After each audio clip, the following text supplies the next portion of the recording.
The Dodgers had a chance to sweep. Instead, they needed to wipe. Despite some terrific flashes as a rookie, Dalton Knecht's time with the Lakers may be short-lived. And if you thought USC forgot how to tackle in Illinois, you'll be happy to know DeAnton Lynn got the memo. Good morning. I'm James. And this is your daily dose of sports and snark for the greatest sports city in the world, Los Angeles. This is the Faithful Angelenos Morning Report. It is October 9th, 2025. If you haven't figured it out yet, yes, I did in fact break my glasses last night. I know I look ridiculous, but let's be real. When do I not? Not a handsome man. So now that we've gotten that out of the way, let's get back to the program. Do you like being in the know about LA sports?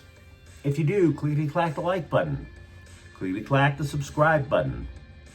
There's a notification bell. Hit that. It'll let you know when we drop an update. Sharing is caring. Let people know we exist. And comment. Now, before we go through the news and notes, a quick look at the scoreboard. Actually expanded. It is the playoffs. Philadelphia 8, Dodgers 2 in Game 3 of the National League Divisional Series. Look, it's not like we were claiming that the Phillies sucked, that a sweep was a fait accompli, and the Dodgers would also end the entire season on an 18-game winning streak. LA went into last night's game on a 9-game winning streak. They were due for a stinker, and stink they did.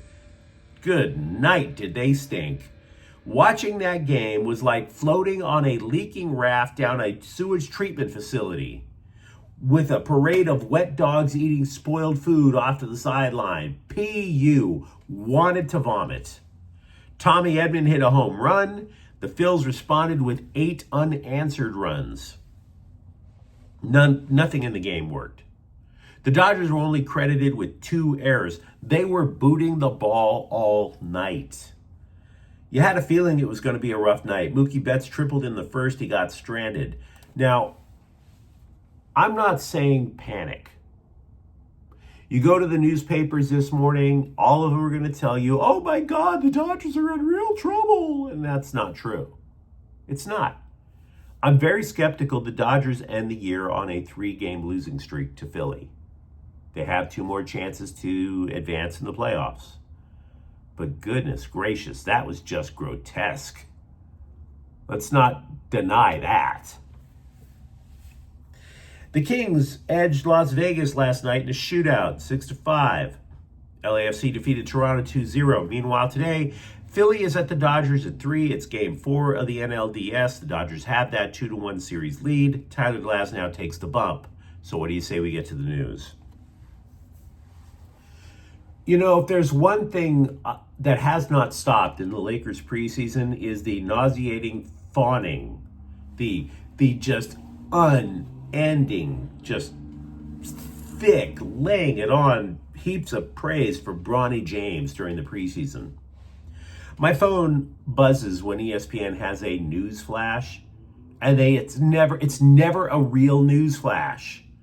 It's either WNBA is playing tonight, please watch this game, or it's Bronny James. So my phone goes off last week. Bronny James threw down this amazing slam, right? Like he put everybody in Phoenix on a poster. I look at the clip for this amazing slam. Bronny has the hops made for the WNBA. But I digress. Now we can go to the real point. Look, the player who really needs to make a leap on the Lakers is Dalton Knecht. I've been reading multiple articles which have quotes from talent evaluators across the NBA that say the clock is ticking on Knecht to complete his game if he's going to stay in LA, or for that matter, even the NBA. And it sounds kind of shocking because in his rookie year last year, he had 4 games where he scored at least 25 points. So what the hell? What happened? Here's the problem that Knecht faces. To get a spot in the rotation, to be a starter, you have to either A, complete your game, be well-rounded, or B, be so dominant in one area that it masks your flaws.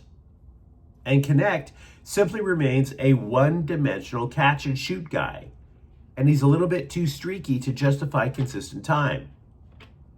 If you were shocked to see Knecht included in that rescinded trade with Charlotte last year, and I was, that's why.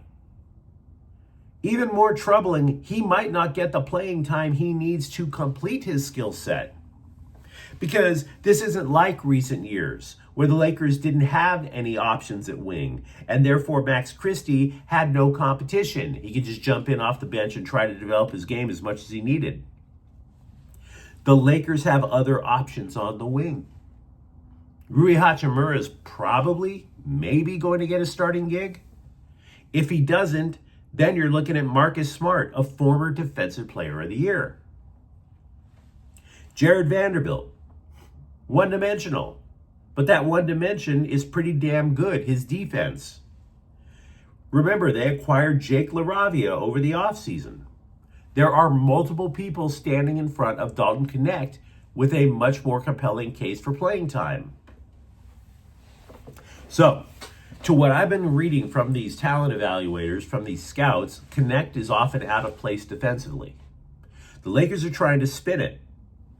They're saying that they believe that Knecht was working out so many times during the offseason that he wore out his legs and got caught off guard. Front office execs are telling a different story. Knecht was made available during Summer League because the Lakers are trying to keep their tradable first-round pick. They're trying to say, hey, Dalton Knecht was a first-round pick.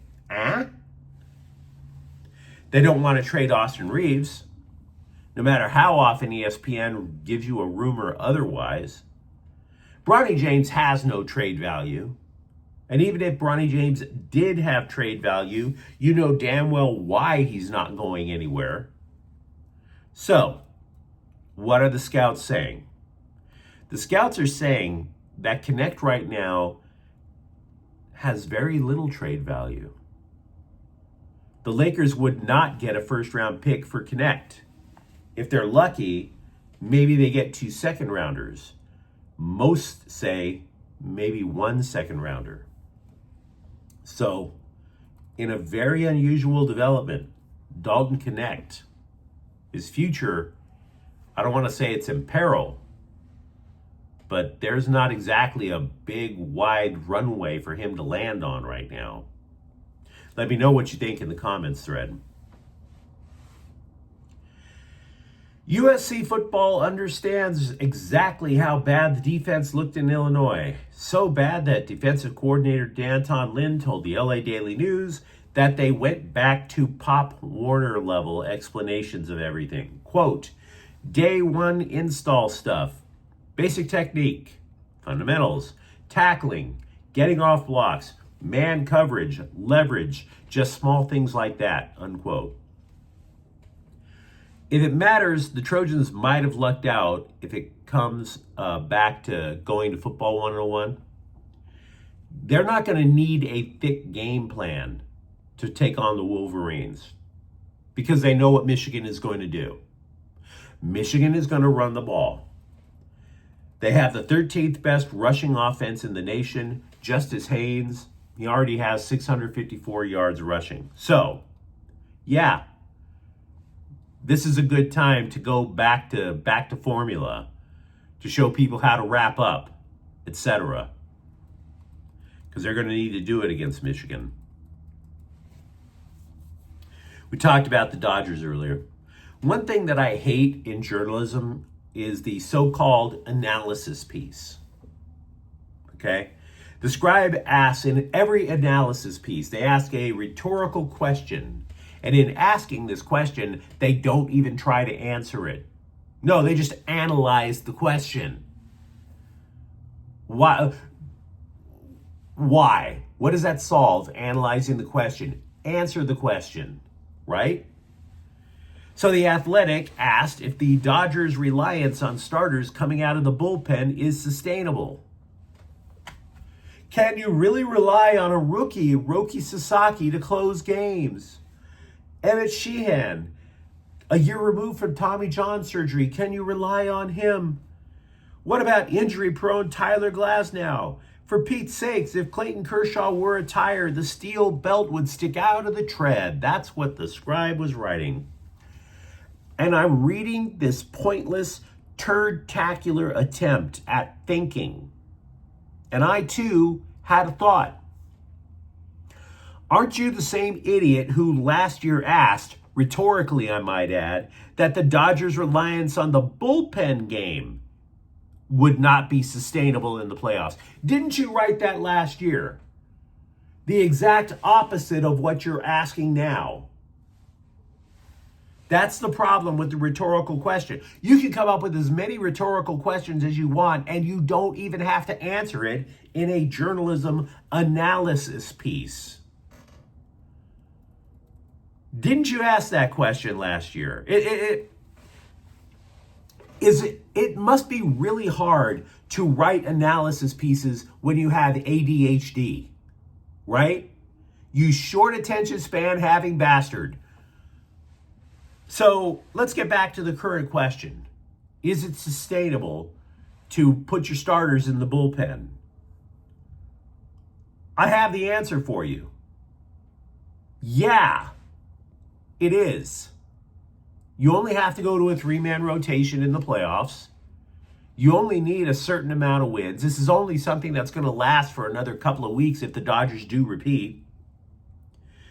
They really, really do need to rely on their starters.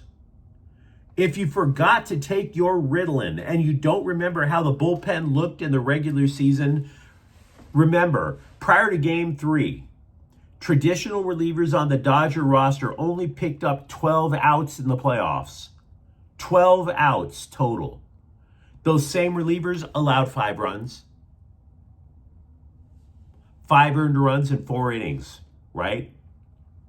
So yeah, they do need to rely on the starters. It has to be sustainable.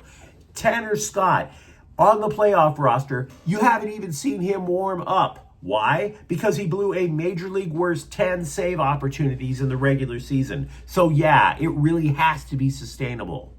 They have no choice.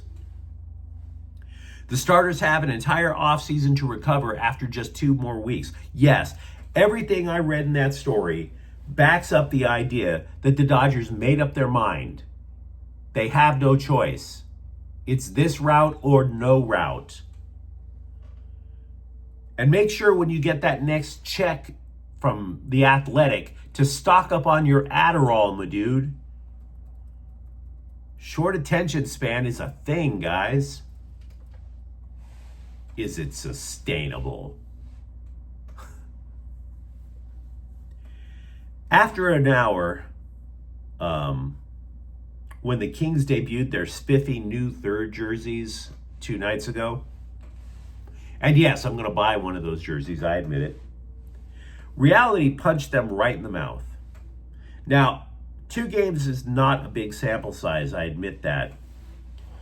But the Kings defense looks more leaky than UTI Day at Planned Parenthood. That thing leaks. They won last night, glad about it, but they allowed 9 goals in 2 games. And those free agent acquisitions that were supposed to retain the Kings' defensive depth, oh, we lost Vladislav Gavrikov, he was awesome, but we've replaced him, we're all good. No, they're not good. The 2 guys they added, face planted. The new defenseman third pairing of Cody Ceci and Brian Dumoulin, they were on the ice for multiple Colorado goals in the season opener. They were on the ice for multiple Vegas goals last night. Those 2 are the weak link, which everybody anticipated going into the season in the first place. Now, I know plus minus isn't a reliable stat, but after just 2 games, they are both at -4. So yeah, the Kings are 1-1. But man, that defense, which used to be their big strength, nasty. But you let me know what you think in the comments thread. Talk to me about how gross the Dodgers' performance was last night. And for that matter, do you accept the idea that Dalton Knecht, well, he's on a short leash? And if you enjoy the update, don't forget to subscribe to Faithful Angelenos. We're talking LA sports every single day here. Thank you for watching. I'm James, and we'll be back tomorrow. Faithful Angelenos is a Keon Cortel Queso production. Take care.